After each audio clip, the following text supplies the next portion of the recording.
Пожалуйста, проходите.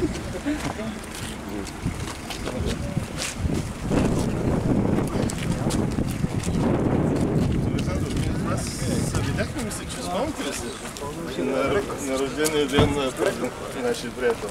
Добре. Пожалуйста. Тоже дерево.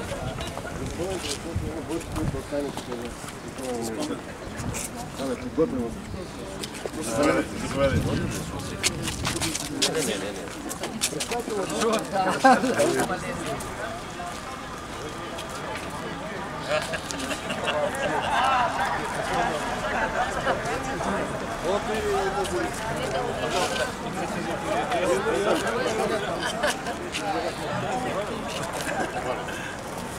Сейчас я тебе.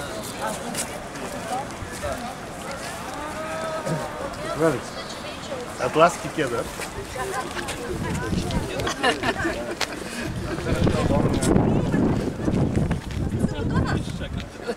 Чакайте малко.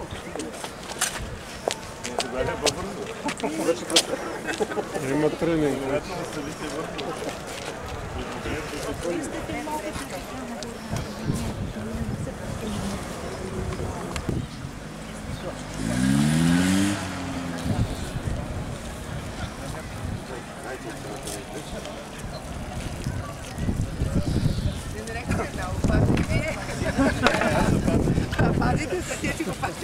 Давай.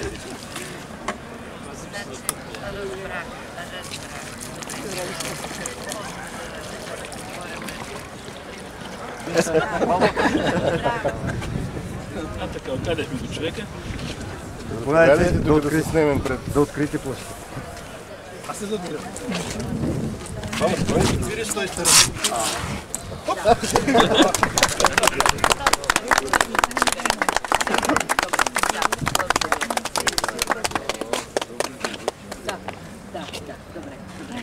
Аз предлагам да си направим една обща снимка.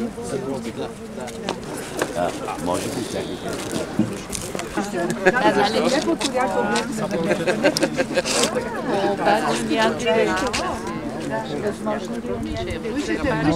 Ние всички сме руски възпитаници. Валя, аз припия една снимка тук. Малко калничко.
няма как.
Не очень хороший.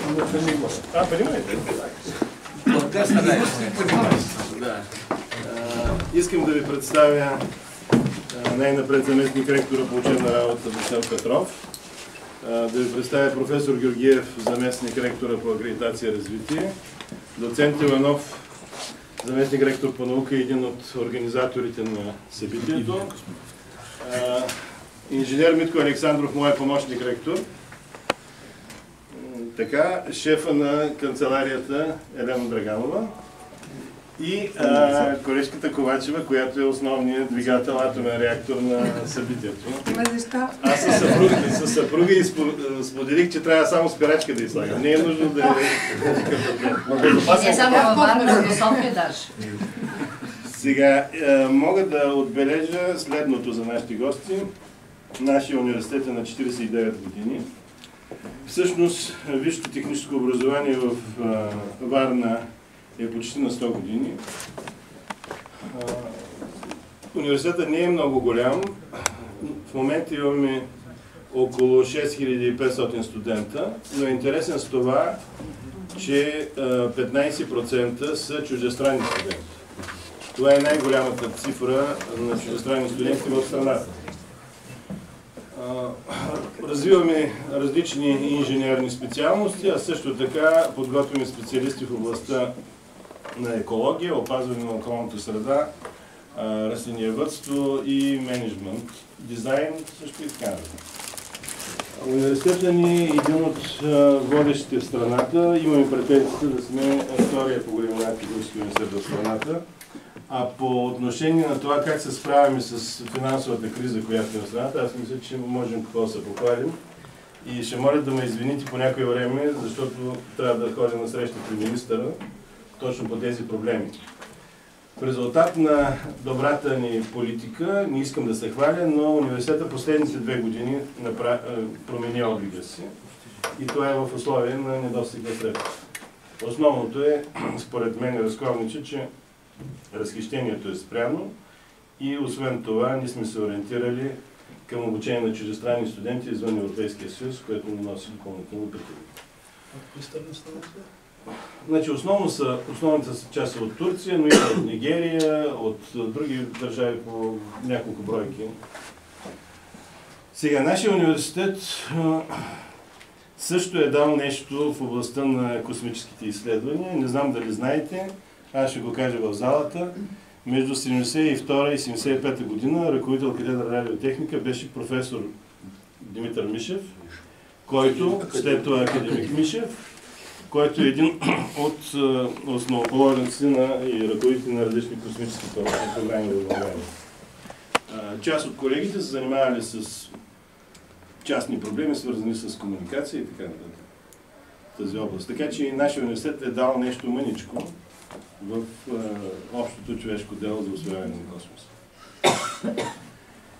Сега аз искам да попитам, хората събраха ли се там, защото нашите гости знам, че нямат много време.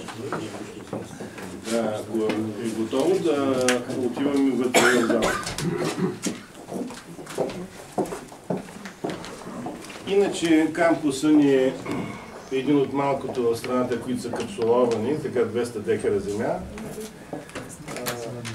с около 160 декара разделната площ на помещения, които са поместени на различните лаборатории. Повече от 220 лаборатории имаме.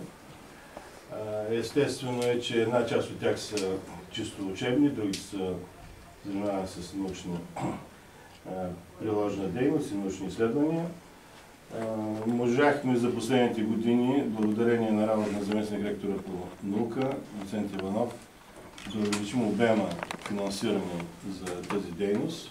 Но все пак това е, считам, че като ректор е недостатъчно. Нашия университет има по-голям капацитет и може нещо да направи още. Съумяхме да преодолеем проблема за застаряването, който беше характерен за университета. Вече имаме нарастване на младите преподаватели, т.е. общия брой преподаватели нарасна с 5%. Основното това са млади хора, които съумяхме да привлечем, въпреки че условията са тежки и не винаги младите хора искат да се ориентират да работят в университета. Сега аз съм готов, ако нашите гости имат някакви въпроси, да отговоря.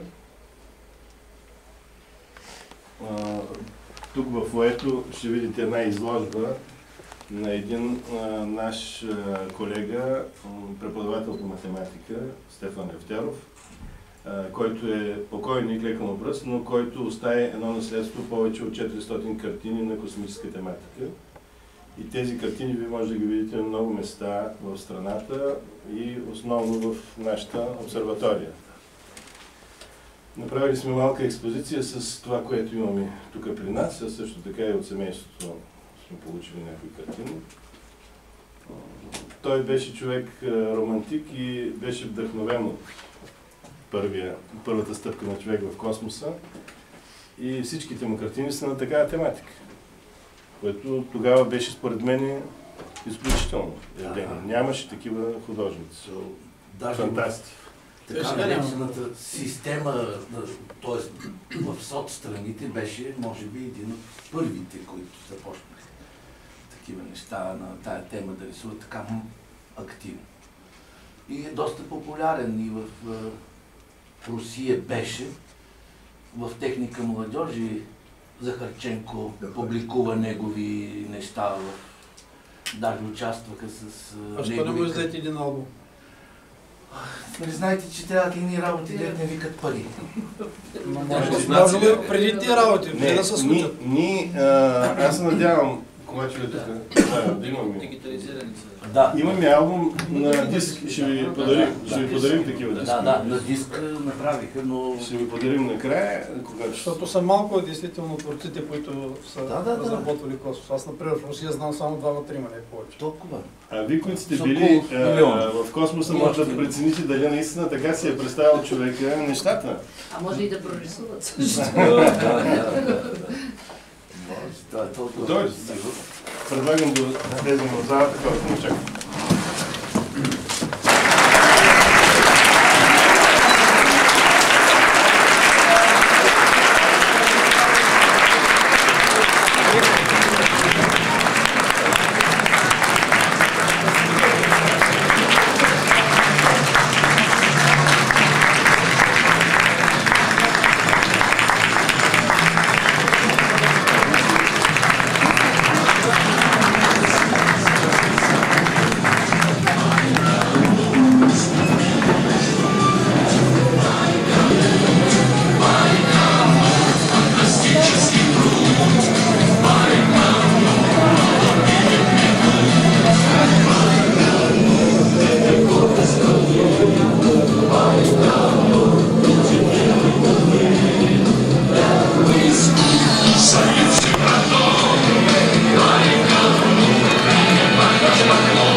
скъпи гости, уважаеми колеги, 50 години човешкият гений преодоля гравитационната прегръдка на Земята и излезе в космоса. Това беше първият полет на човек в космоса. Това даде силен тласък на усвояването, изучаването на космическото пространство и на пилотираните космически кораби. На този юбилей е посветено нашето тържество. Наши гости са летеца космонавт на Русия Юрий Павлович Гидзенко.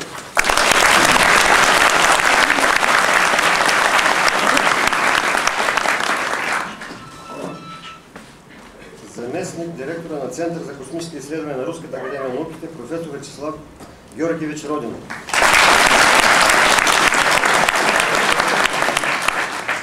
Летците космонавти на Република България Александър Александров,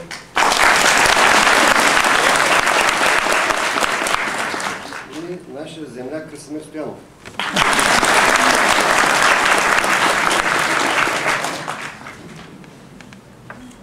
Също така искам да ви представя госпожа Румяна Иванова, представител на Обществото за приятелство с народите на Обединението на независимите държави.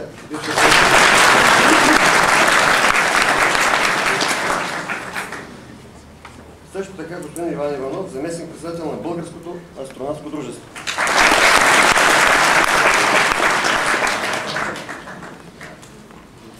Културно-музикална програма, в която ще участват децата от 8-о училище, това е известното руско училище Александър Пушкин, и от хуманитарната гимназия. Сега давам думата на ректора на университета за приветствено слово.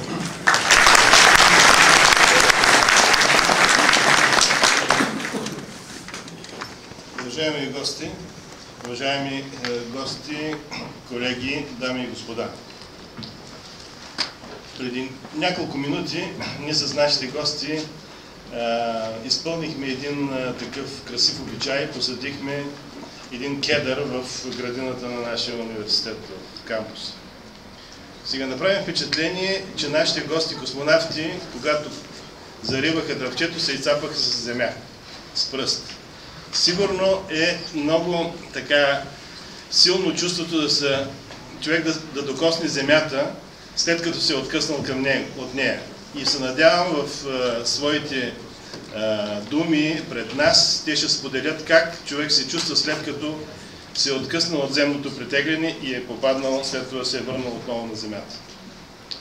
Сега, уважаеми колеги, наистина преди 50 години стана нещо епохално. Човек за първи път преодоля земната гравитация и попадна в космос. Аз съм свидетел на всички тези неща. Всички, които тогава бяхме съзнателни човешки същества, се вълнувахме изключително много. Нашия университет също даде нещо в тази област. Искам всички добре да си спомнят делото на професор Мишев, който беше шеф на катедрата по радиотехника в нашия университет между 1972 и 1975 година. След това академик при БАН и един от ръководителите на българските космически програми, свързан с проектирането на десетки прибори, които излязаха в космоса и позволиха човечеството да го усвои. Вече 50 години, колеги, ние до такава степен сме свикнали с космическите технологии, че само отчитаме факта, че в орбита някъде над нас лети някакъв космически кораб и космонавти вършат своето дело.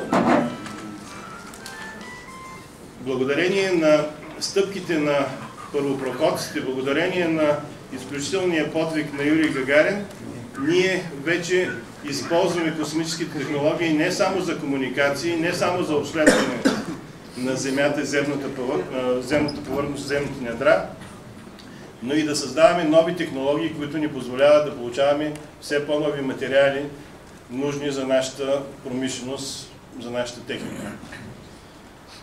Преди 50 години, колеги, събитието, което се случи на 12 април, наистина беше знаменателно И ние тук в кулоарите си спомнихме как сме ги изживяли тези неща. Сега аз искам да споделя нещо съвършено лично. Аз съм човек прагматичен и може би доста скучен, но точно тогава, на 12 април, до такава степен съм се разчувствал от това, че човек е излязъл в орбита, че написах едно стихотворение, което още си го имам вкъщи, си го чета от време на време. Повече не прописах, нали? Но...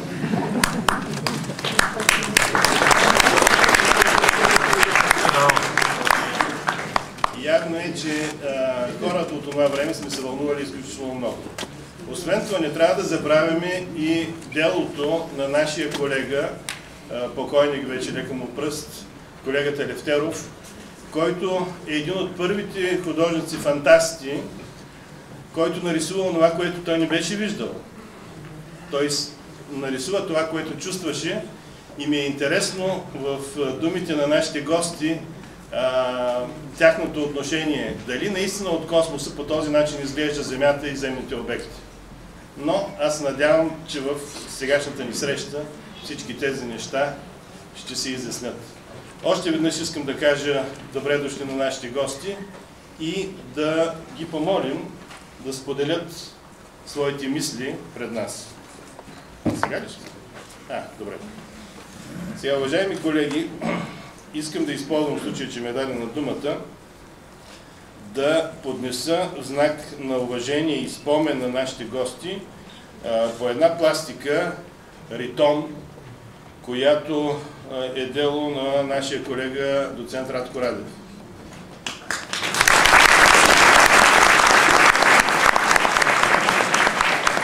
Ритона има доста практично приложение. То е средство, с помощта на който хората пият вино. Аз надявам нашите гости да се сещат, че винаги на наша територия са добре дошли и винаги можем да изпием, ако можем, само защото отворя отдолу, да изпием по една глътка вино.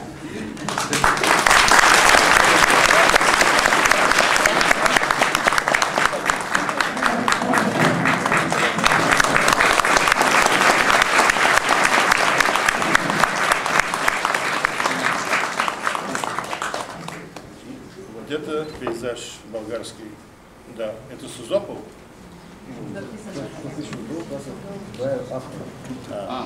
Это авторская работа.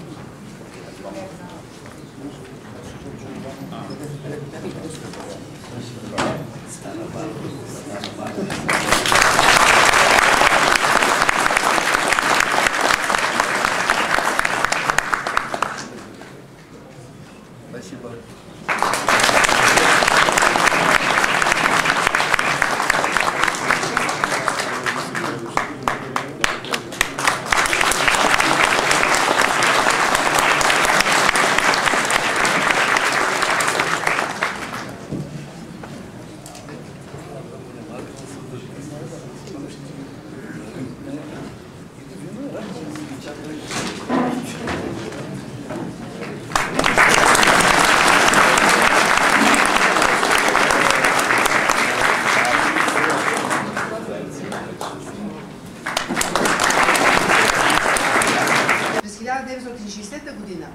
Гагарин е зачислен в групата космонавти.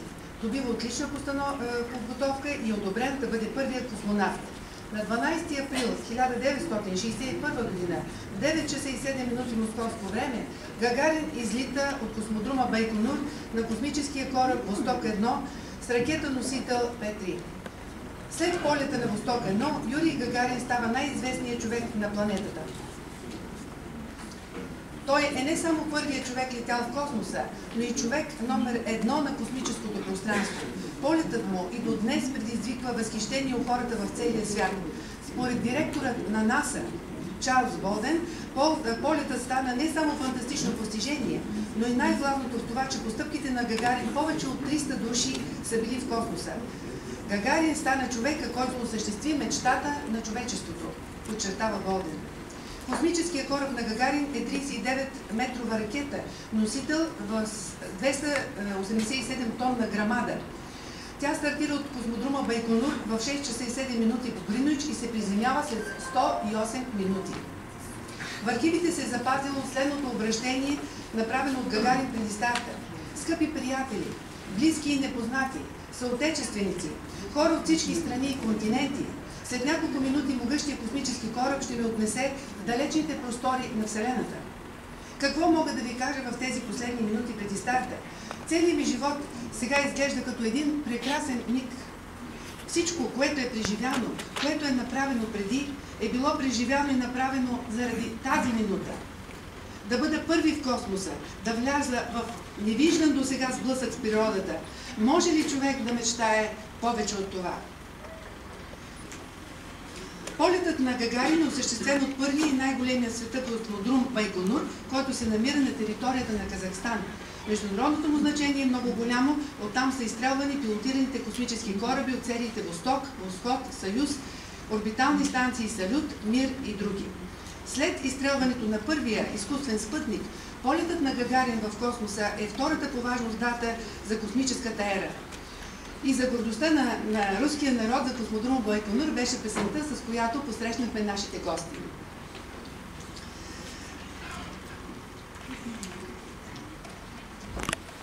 Позволете ми да дам думата на руския космонавт Юрий Гидзенко, който е летец космонавт, ръководител на трето управление за екстремни преживявания в Център за подготовка на космонавти.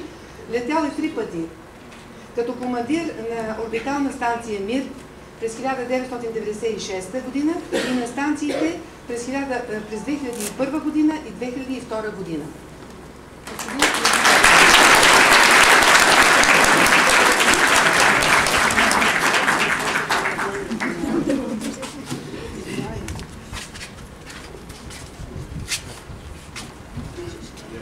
По-русски говорите. Для 50-летия полета Юрия Алексеевича Гагарина это праздник не только, который отмечается в России, все человечество, все прогрессивное человечество также отмечает это великое событие. Почему? Потому что вот мы сейчас летаем на Международной космической станции. До этого летали на орбитальных станциях Мир, Салют. Вот. Американцы на Луну высадились, шаттлы летали. Но всего бы этого не было, если бы 12 апреля 1961 года не полетел в космос Юрий Алексеевич Гагарин. Нейл Армстронг, человек, первый землянин, который вступил на Луну, сказал о Юрии Алексеевиче Гагарине: он всех нас позвал в космос. И под вот этим высказыванием может подписаться каждый космонавт, каждый астронавт или тайконавт, кто когда-либо побывал в космосе. На нынешний момент где-то 500-550 землян побывало в космосе. Вот. Это все те, кто летали в 60-х годах на первых советских кораблях «Восток», «Восход», потом «Союз». Это те люди, которые высаживались на Луну, которые первыми выходили в открытый космос. Это Алексей Леонов, Валентина Владимировна, первая женщина, которая сутки провела в космосе. Я хочу сказать, что вот сейчас мы, когда летаем на Международной космической станции, экспедиции, как правило, длятся 6 месяцев, может быть больше. Конечно же, мы много что делаем. Это и советские, я имею в виду и российские, и американские, и европейские космонавты и астронавты. Вот. И казалось бы, по сравнению с теми полетами, которые были в 60-е годы, с первыми полетами, вот Юрий Алексеевич Гагарин, он один виток вокруг Земли сделал. Значит, Герман Степанович Титов, значит, сутки провел в космосе. И казалось бы, конечно, они, может быть, не так много сделали, вот, что-то связанное с наукой там или еще, но при этом они были первыми, они были пионерами, и по их шагам, уже по их стопам мы уже дальше начали летать в космос. Причем, может быть, вот Вячеслав Юрьевич скажет лучше, на заре космической эры надежность техники была не очень высокая. На фоне одного успешного старта было, может быть, несколько неудачных стартов, но тем не менее, вот, благодаря усилиям советских конструкторов, ученых, организаторов, таких как Сергей Павлович Королев и его соратникам, 12 апреля произошло то, что должно было произойти. Я родился через год после полета Юрия Алексеевича Гагарина на Украине, и мне мама четко сказала, говорит, вот, я тебя назвала в честь Юрия Гагарина. Ну, в Советском Союзе тогда мальчиков всех называли Юриями, когда Юрий Алексеевич полетел в космос, все были Юрии. Вот, и, конечно, я когда учился в школе, когда в летном училище учился, я, честно говоря, не думал, что вот судьба, значит, предоставит мне шанс попасть в отряд космонавтов. Вот. Но это произошло в 1987 году. Вот, отбор тогда был, значит, ну, достаточно серьезный. Там набирали одного летчика из 50, из 100 человек. Но вот, тем не менее, вот, удалось пройти это, значит, наверное, где-то шанс был, где-то здоровье не подвело, потому что врачи наши, они иногда довольно жестоко обращаются с космонавтами, но это где-то правильно, наверное. Ну и вот после этого, вот, с 1987 года я в отряде космонавтов, и помимо интересной работы, помимо полета в космос, вот, очень большое счастье общаться с теми людьми, которые мне посчастливилось, которые создавали нашу космическую технику и которые на ней летали. Это вот, я очень хорошо знаком с нашими уважаемыми старшими коллегами, которые были в первом отряде. Это вот, и их, к сожалению, сейчас осталось в живых 4 человека, которые с первой двадцатки вот, были отобраны в 60-м году в отряд космонавтов. Это вот Борис Валентинович Волынов, Алексей Архипович Леонов, Горбатко и вот Баковский. И когда с ними общаешься, в такой нетрадиционной обстановке, где-то, может быть, там, на природе, там, шашлыки поешь или где-нибудь в бане, и они столько интересного рассказывают, вот, и о Юрии Алексеевиче Гагарине, и вот о тех, вот, которые были в первом отряде. И начинаешь вот, в самом деле видеть и чувствовать душой, что это были люди из легенды, это вот, они великими были, потому что столько им пришлось испытать, столько им пришлось пережить, что благодаря этому вот, на их плечах мы и вот, дальше летаем в космос. В 2000 году я полетел на Международную космическую станцию вот, в составе международного экипажа, где был еще Сергей Крикалев и американец Билл Шепард. Вот. Это уже международный проект. И вот уже станция летает 10 лет, 11-й год. И уже 27-й экипаж уже сейчас на станции. И уже на станции, значит, побывали и европейские астронавты, и японские, и, соответственно, канадские.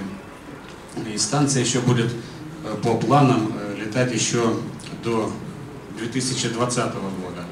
А дальше, возможно, некое продление.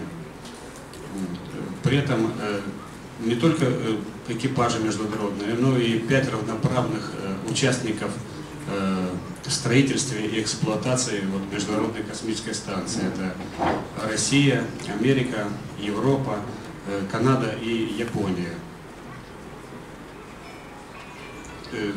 Сейчас уже достаточно серьезно рассматриваются проекты, что же нам дальше делать. Вот здесь Константина Эдуардовича Циолковского слова правильные, что Земля является колыбелью человечества, но когда-то человечество должно покинуть колыбель. Вот. Сейчас уже рассматриваются достаточно серьезно проекты полетов, пилотируемых полетов на Марс. Перед этим, значит, есть уже идея вернуться на Луну. Вот. Потому что вот то, что американцы сделали в конце 60-х, это, безусловно, также величайшее достижение человечества, когда вот Нил Армстронг первым вступил на Луну. Вот. При этом, опять же, создаются проектируются новые космические корабли, как вот в России, так и в Америке, новые ракетоносители. Так что перспектива развития пилотируемой космонавтики, она безусловно есть. Но это все, опять же, повторяю, произошло благодаря тому, что вот совершилось 12 апреля 1961 года. И мне очень приятно, что помнят об этом событии, знают его. Большое вам спасибо. Если какие-то вопросы...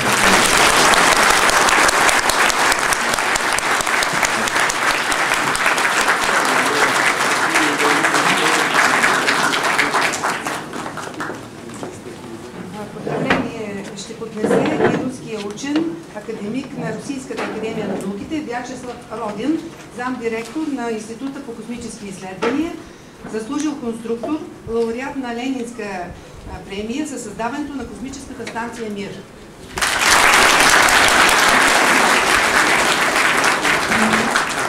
Мне очень приятно, что космической деятельности как-то сейчас опять возникает интерес в Болгарии. Я вижу не только вот по глазам живым, которые нас встречают в разных городах, я вижу это по тем людям, с которыми мы работаем.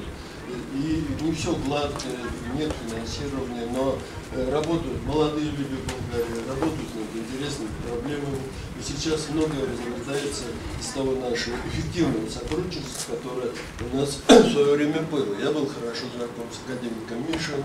И, кстати, на орбитальной станции «Мир» стоял очень эффективно работающий его прибор. Это многоканальный космический спектрометр высокого разрешения, сдвинутый в инфракрасную область, который очень много дал для понимания атмосферных процессов.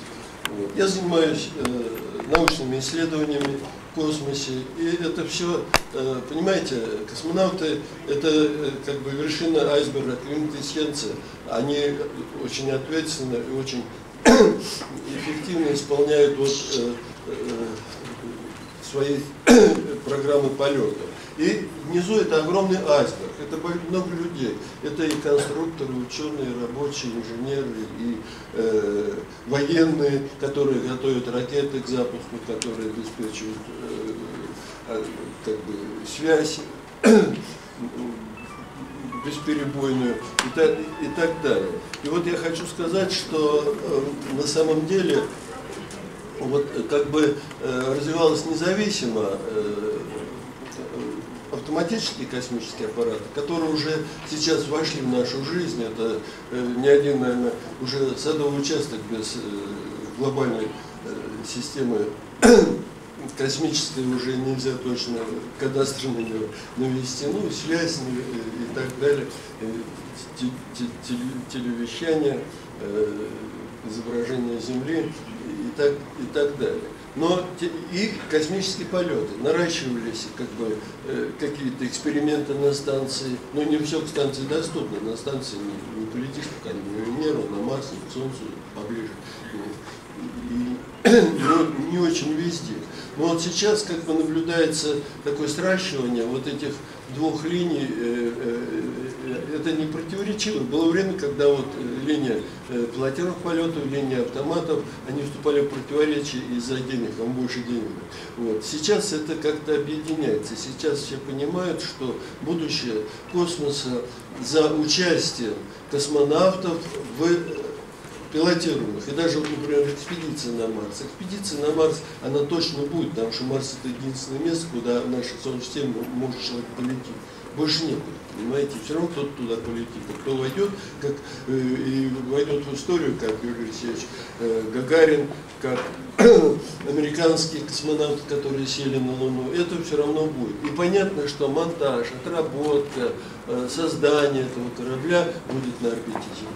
И будет с эффективнейшим участием космонавтов. Они не те, кто туда полетит, а те, кто своими руками будут как бы заключительной операции по созданию этого экспедиционного модуля, этого посадочного модуля, возвратного модуля. Они будут сами проверять, тестировать. Это будет, они будут не только космонавты, но специалисты высшей квалификации, которые их готовят в РКК «Энергия» при отработке аппаратов и их подготовке к старту.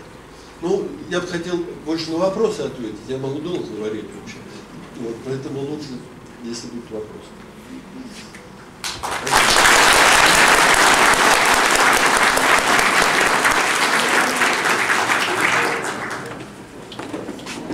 Поздрав към нашите руски гости ще поднесе танцовата група Ангел Мой към Руското училище Александър Пушкин с художествен ръководител Натали Караван.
В космосе столько дорог проложили. Сделайте так, чтобы люди дружили. Землю спасите, взрослые!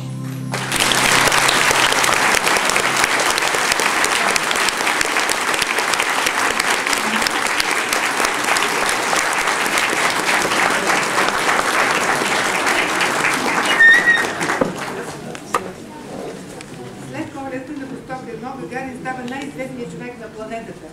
За него пишат всички вестници в света. Посещава много страни. През май 1961 година той е в България. На 26 май 1961 Гагарин засажда сребри стрела в морската градина на Варна, в близост от Пантеона. Това става традиция на всички космонавти, идващи в България. Сега там има алея на космонавтите. На мраморните плочи се четат имена имената и на българските космонавти Георги Иванов и Александър Александров, които също политат в космоса от космодрума Байконур. Имам удоволствието да поканя господин Александров, космонавт на България, за приветствие с него.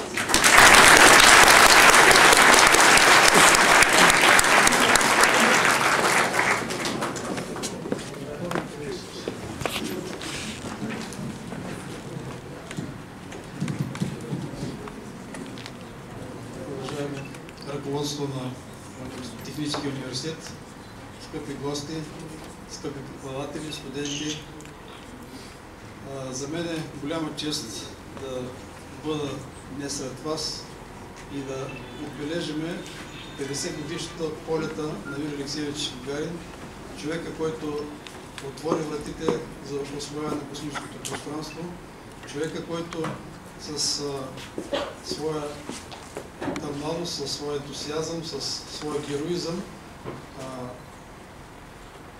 откри пътя на космическите изследвания не само около Земята, но и на бъдещите междупланетни полети.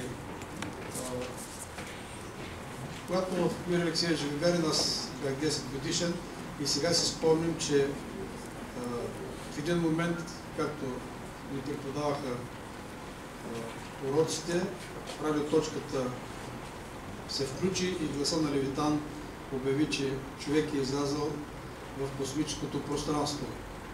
И трябва да ви кажа, че в първи момент имаше една тишина, след която бурни възгласи и цялото училище излязохме на площада, където хората скачаха, прегръщаха, се плачеха, и то непознати хора, които по този начин изразяваха своята радост, своето възхищение от героизма на съветския човек, който фактически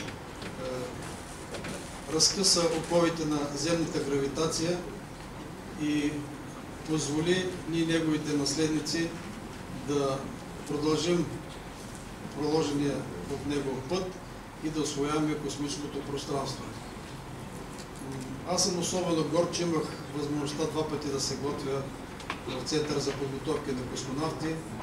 Първият път изучавах станцията Салют и кораба Съюз. И знаете, след неуспешния полет на Георги Иванов, на България беше разрешено да подготви нова научна програма на базата на първата, която, за съжаление, не успя да се изпълни. И втория път вече се готвихме на орбиталния комплекс Мир и новия, разбира се, много по-съвършен космически кораб Съюз ТН. Естествено, бяха подготвени уникални експерименти. Аз съм особено горд, че имах възможността тогава като заместник директор на Института за космически изследвания и ръководител на направление специални космически изследвания да участвам в разработката на научната програма и подготвяйки 9 научни прибора, бях научен ръководител на 3 от тях.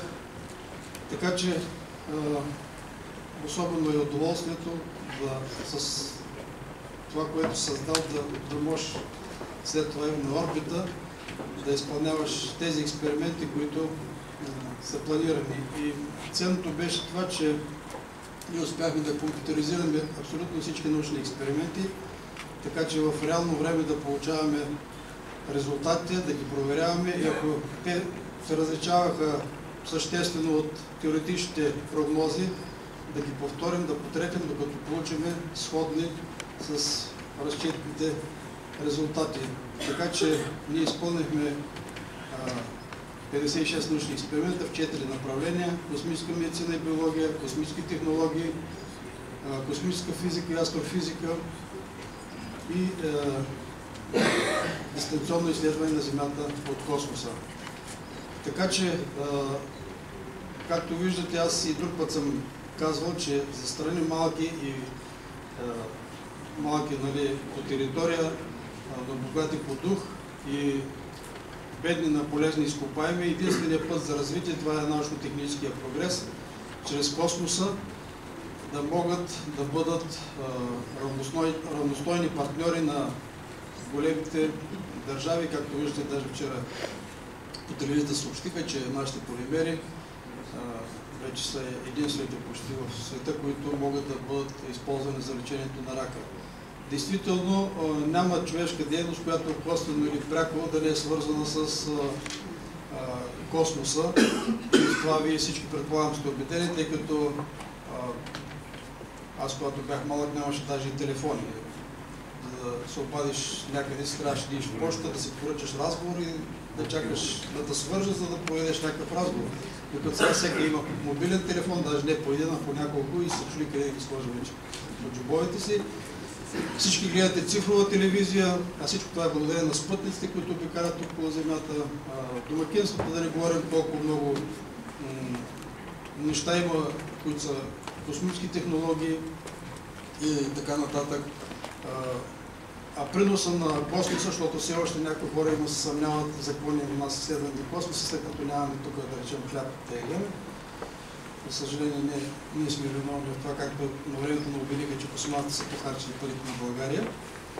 Но въпросът е, че отдаването на космическите изследвания към хората, към човечеството е огромно. Като пример мога да ви посоча, че например космонавтите следят и за пожарите, които съществуват на Земята. И аз по време на моя полет броих до 1000 пожара, след това се отказах, тъй като цялата наша планета гори, цялата е в пожари. И димовете се стелят на стотици хиляди километри. И след полета имах възможност да мина по Байкало-Мурската магистрала към самого Снамбур. И точно едно такова огнище пресяквахме с нашия гид поезд по пъти и видяхме, че изгара всичко, флора, фауна, абсолютно всичко изгара от тези пожари. А космонавтите имат възможност, когато видят огнище на пожар, веднага да съобщят и веднага да бъде угасен този пожар. Именно тази икономия, изразена в пари, от това, че своевременно се гасят пожарите, които могат естествено, защото има някои, които само природата след това може да ги угаси, е някъде от порядъка на 187 милиарда долара годишно. Друг е въпросът, че изследвайки дистанционно Земята от космоса, може да се предвиди кога да се събере урожая. Да речем, един ден по-рано знаете зърното е восъчно, един ден по-късно той вече презрало и пада и не може да се събере 100% от продукцията. Само от това годишно нашето човечество печели около 35 милиарда долара. От това, че космонавтите казват кой ден да се жени и да се прибира урожая. Да не говорим, че може да се види отгоре, когато се сеят посевите, дали са се хванали 100% или някъде има плевели, или някъде има насекоми, гризачи, които изяждат посевите и след това да се съобщи, да се дозасее това, тези площи, които са засегнати, така че да се възстанови 100% полето от урожая.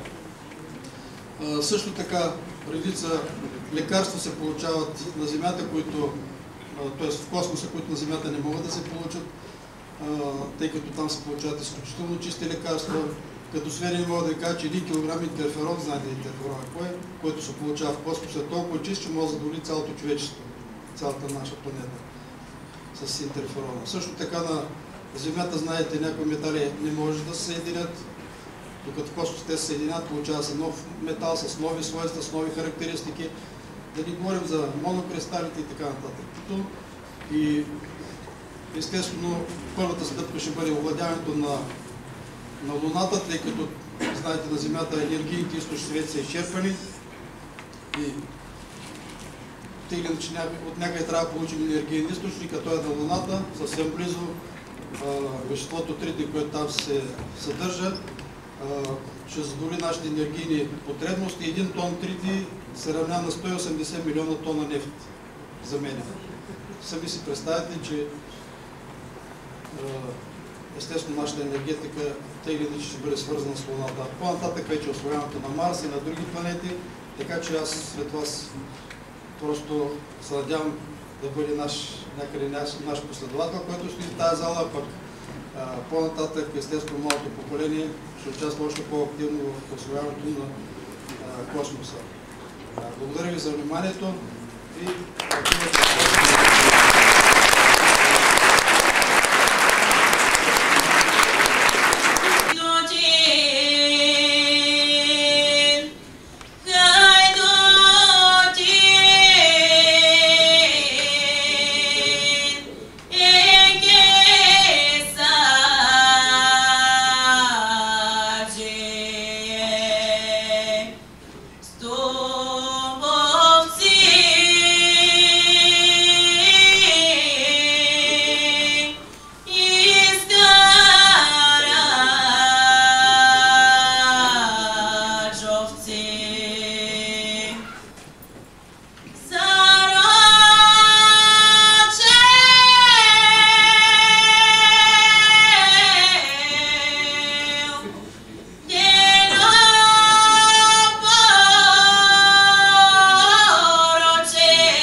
представител на хуманитарната гимназия. Учителката по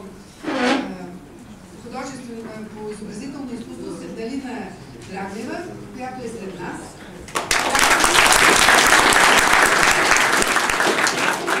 Тези хубави картини на нашите гости.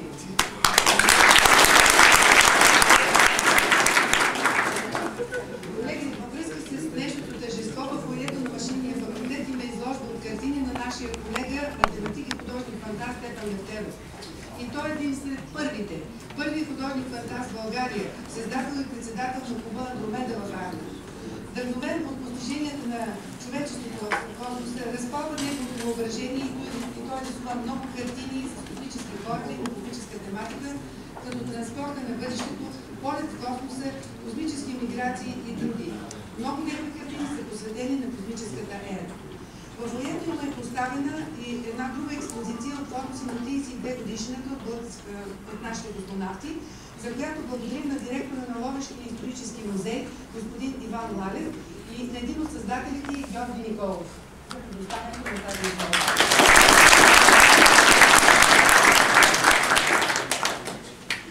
Поздравителни адреси към нашето тържество са изпратени от Варненското астронавтско дружество на Варна, заместник председателя господин Иван Иванов.